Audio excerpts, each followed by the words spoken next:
one of the first people that interviewed me asked me, said, "You're smiling. I don't believe I could smack that smile off your face." And that's true. We were just overjoyed. Hallelujah. Thank God. Thank God. I'm so happy.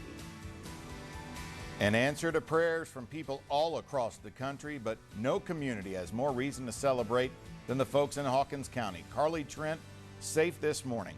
Her neighbors who are being called heroes and the charges against her uncle.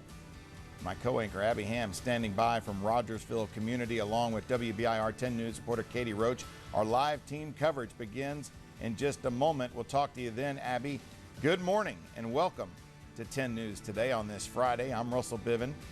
Before we get to that big story of the morning, we want to send things over to Matt Sanderson and get a check of the forecast. Good morning.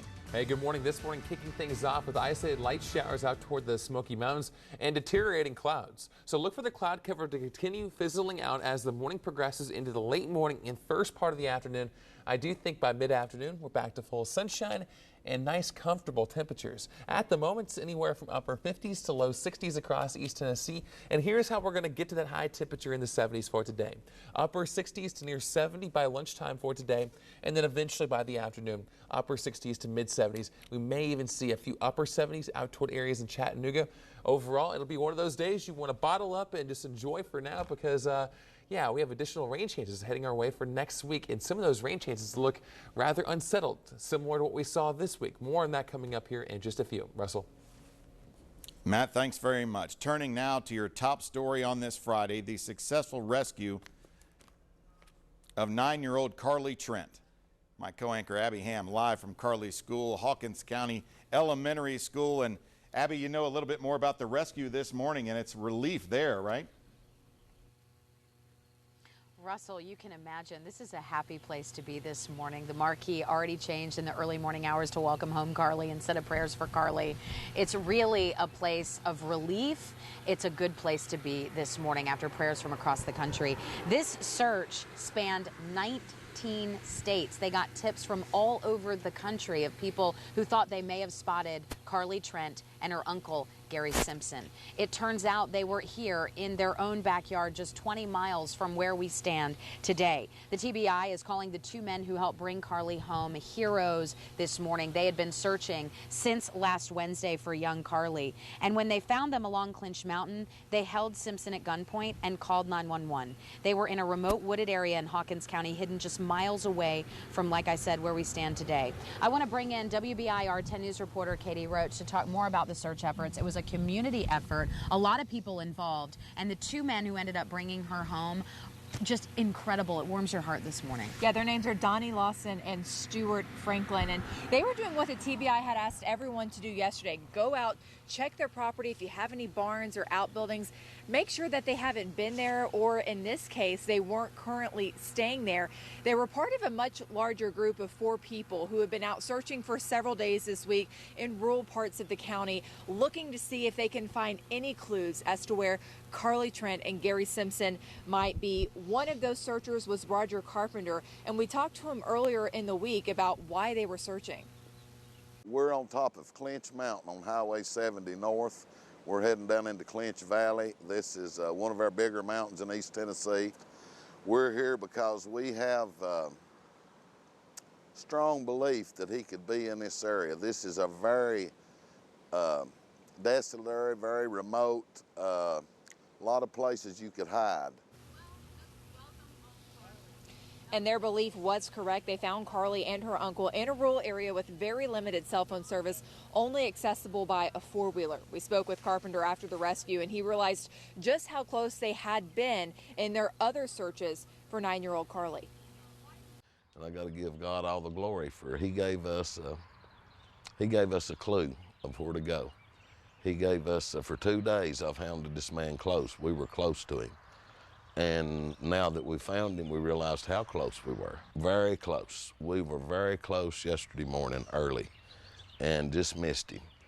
And I can't go into the details and all with y'all till I've interviewed some more with TBI, but thank God we did get him, because I'm about sure he was getting ready to leave the location he was at. Now, again, none of those men who were in that search party have been able to really talk to us about what they saw when they did find Carly, Trent, and Gary Simpson. But Stuart Franklin did echo Carpenter about how close their previous searches had been. Every day, walking miles and miles. We'd gone by this area before, but it didn't seem like there were any tracks.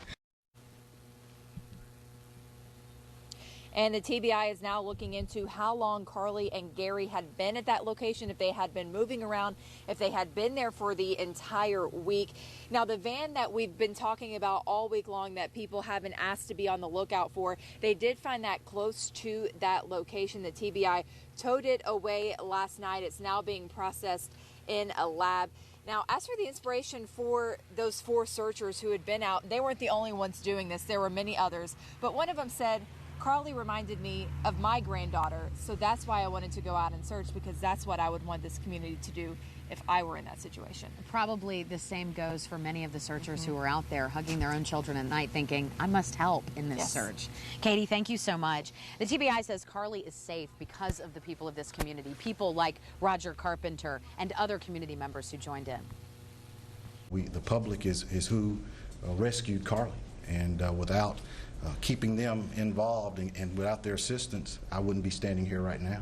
And I think this is just two heroes that went onto the property just to see, by chance, could they be there, and they were. A TBI statewide Amber Alert coordinator says this story touched so many people's hearts. We took an incredible 1,850 leads on this particular case. We're looking to see if that's a record on an Amber Alert. She says they were able to get so many leads because they had the trifecta: a missing child, an identified suspect, and a vehicle description. As for that suspect, we expect Gary Simpson's bond to be set today. He is facing an especially aggravated kidnapping charge, and the TBI says more charges could be pending in the case. Our legal expert says that charge usually means between 15 to 25 years in prison. But again, this morning, it is definitely joyful in the city of Rogersville. Such an adorable town anyway, and it seems like people are in such good spirits.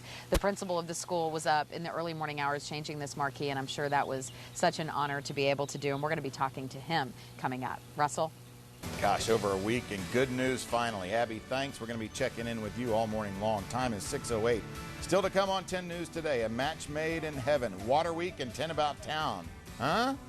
3 events to enjoy with your family this weekend. It's cooling as we push it into the weekend, but what about next week? Because warmer air is on the way, but what about those rain chances? Yeah, they're there. We'll talk about what days stand the best chance, all coming up here in just a few. Stay with us.